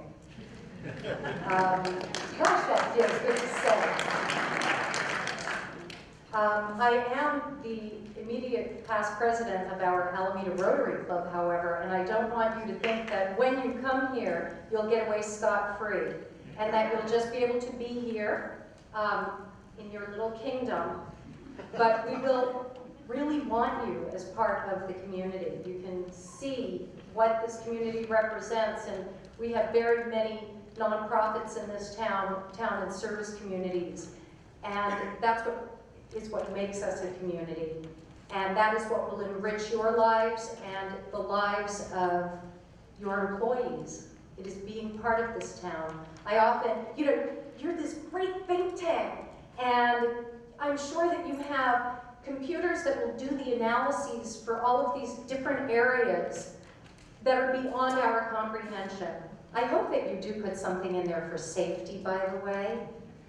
The city of Alameda is safer than any of the other places you're looking at.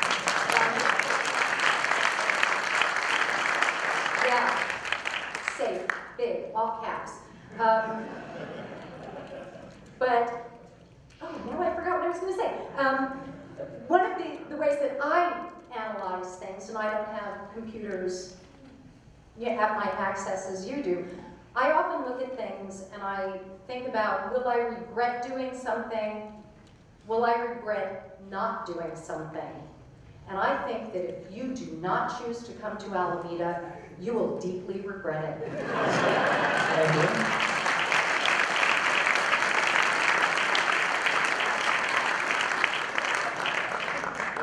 Hello, everyone. That was not a threat.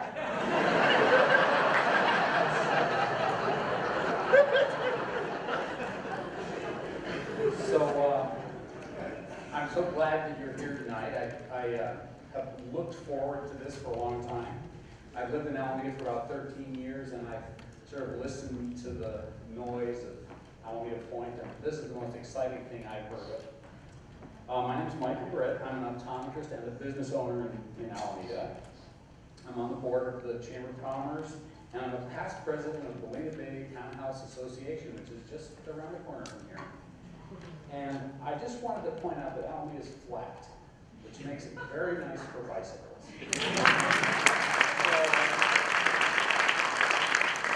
visualize, if you will, your scientist, administrator, happy LBNL employee hopping on his bicycle, taking a 10-minute drive to my neighborhood, where his house just might include a deep water dock and minutes of access to the center of the bay. Sailing and bicycles, how green is that? Thank you.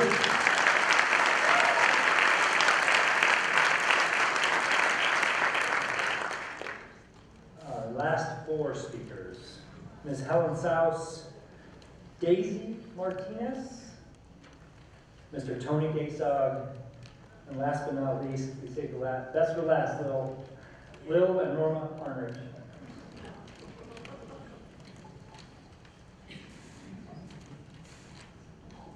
Everyone so eloquently expressed the feelings of my organization. I am Helen Sauce, and I'm president of HOMES, which stands for Housing Opportunities Make Economic Sense. We have advocated as a broad cross-section of the citizens of Alameda. We've advocated for mixed-use development in Alameda Point, and we strongly support the lab as a use of a cornerstone and anchor to that development. I was involved in Mission Bay, and I know how valuable and how important it is to have such a great use as the core of a community, a new neighborhood, as we hope Alameda Point will soon be. Thank you for considering us, and I know you'll make the right decision. Come here. Thank you.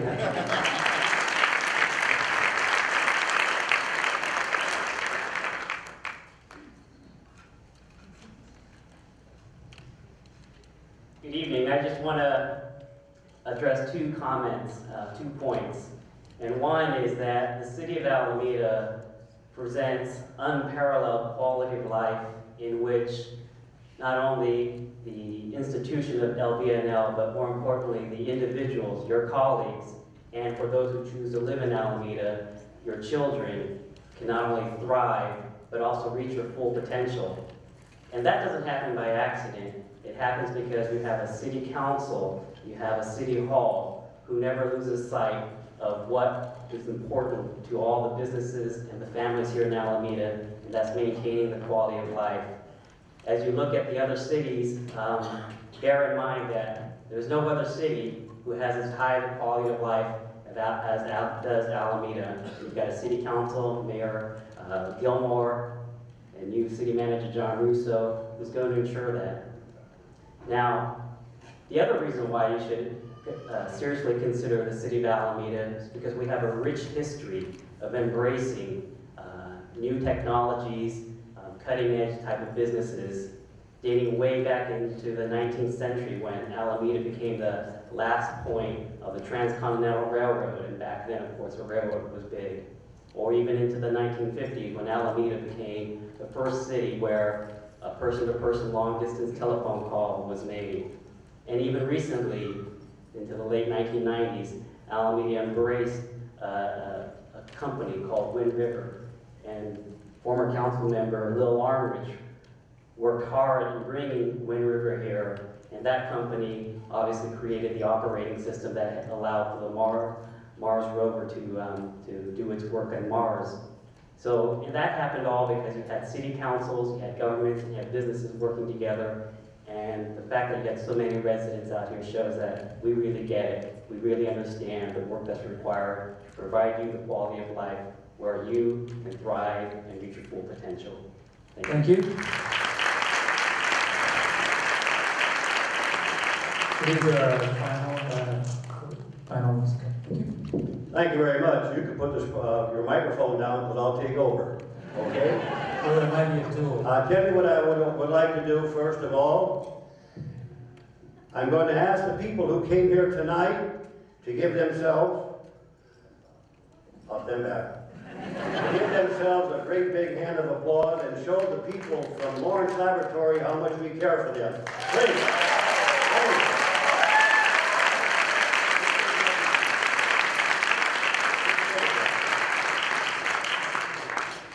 What I'm having delivered on the other side of this here microphone are copies of our, no, those are to go to the people that are involved. You two right here, wonderful. I didn't know that. I thought you'd be at the head table. There's a book that I paid $6 a piece for. I bought 6 of them for you out of my own pocket. And I'm not getting Social Security maybe at the end of the month. Ladies and gentlemen, let me introduce myself. I'm Lil Armridge, former Director of Recreation and Parks for the City of Alameda for 35 years. And I was a former Vice Mayor for this and Council Member for 10. And I'm privileged to say that I have served over 25 years on 5 Alameda County boards and commissions. And next to me is my wife, who has been honored by the late Mayor Chuck Carica to be an Alameda Golf Commissioner for over 12 years. That is our introduction to you tonight. And what I want to say is, in addition to what others have said, welcome to Alameda. And I'm going to go to a little different venue than give you the intricacies of facts and figures and things like that. As you well know, you are like the World Cup or the Olympics. Nations bid for you to come there. There are other cities that are asking you to come there also. Well, having been a former professional baseball player, I'm not used to losing. And I'm telling you, we're going to win. You are going to come to Alameda. And I'm going to tell you why. Throughout history, there have been people that have been visionaries and romancers and lovers. And there will be a corollary here between what I'm saying and what you'll understand. The first visionaries were the people from Alameda when the city council in 1938 sent a delegation to Washington to lobby the government to send the Navy to Alameda, California. In 1939, the Navy came and the birth of the Naval Air Station took place. And with that came 15,000 workers working 7 days a week, 24 hours a day, for over 60 years. That's one. The other one, visionary, was a young boy from West Oakland in 1943 that came to Alameda and met a young girl. And in 1949, they were married. And they raised 4 children here, 12 grandchildren, and 13 great-grandchildren. Who were the visionaries and who were the romancers and the lovers? My wife and I. Okay? Now we're going to finish with Lord's Laboratory. You are going to come here and you are going to bring 800 workers. And we're going to develop a romance. And before it's over, we are going to love you like we did the Navy. You are going to come here because a company and a business does not rely on the product. It relies on their people. You will bring to Alameda talented and brilliant people. Now, where does the vision come in? I'm not asking us to look at today or next week or next year. I am asking us to look down the road 10, 30, 50 years from now, much like the Navy did. Your people today of 800 will blossom into 3,000, 4,000, 5,000 people. And when they come here, they won't come in to work 8 to 5. They will come here and they'll be part of our community. They will buy homes here. They will take part in our social fabric of joining clubs and churches. They will take in our schools, which in 3/4 of a mile or 3 to 5 minutes, you have the following. You have a K-5 school down the street. You have Chipman Middle School. You have Encinal High School. You have the College of Alameda. And for your children's children, you have the Alameda Boys and Girls Club that was just recently built. That will all be here for you, for your people. Out here, rated as one of the top real estate pieces of undeveloped property in the United States last year in the real estate section of the Wall Street Journal was the Alameda Point. You will be getting 45 acres to develop your campus the way you want, how you want, to attract your people. You are going to be the forebearers of things to come, because what will happen, it will build out. It will build out extensively. There will be parks there, there will be homes there, there will be churches, there will be a community, and your people will be part of that community. And that is what we are looking forward to in the future, not today. In telling you at one time, if some people are worried, which I don't want to get into about traffic, it is almost impossible today to believe that during the war years of 41 to 45, Alameda had 100,000 residents. 100,000 coming through one tube. Today we have barely over 70,000, and we have 2 tubes. So it's easy to come in and get out. We have the amenities here, which I'm going to have my wife put up, and I'll wrap it up.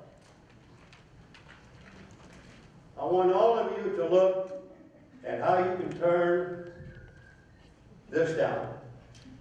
Look at that. From one end to the other, divided by the estuary, you have a seamless corridor of flat streets, no hills. You have no freeways. You can get from one end of town where I live, you can get down to here in 10 minutes. It took me 10 minutes when I bought my home here in 52, and it takes me 10 minutes today. Look at that. That's what you will be looking for your employees. First, you have the water to take the ferry and take your people to and across the bay. You have an island here that is going to welcome you. What happened? You know, if I could have, I'd have brought in a shovel. But here's what I did. I brought in a spade.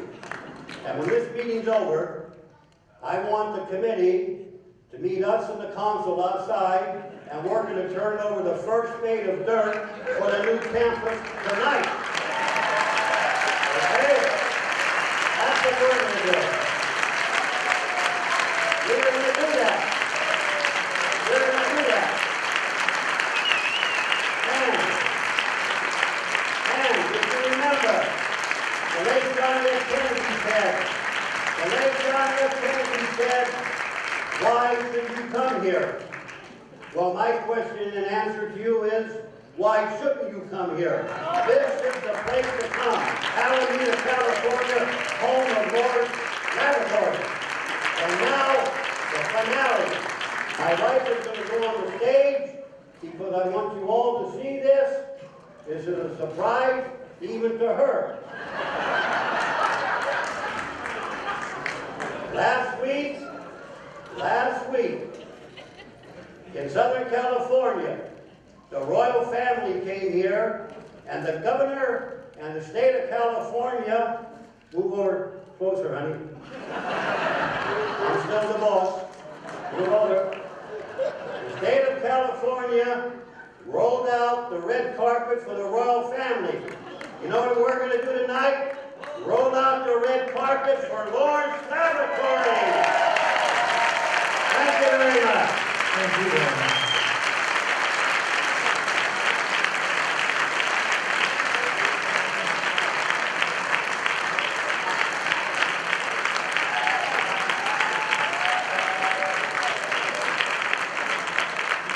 Well, we conclude on a very high note. Thank you, presenters. Thank you, audience. Thank you to all of our staff members from both the lab and Alameda for helping put the meeting together. And thank you, Alameda.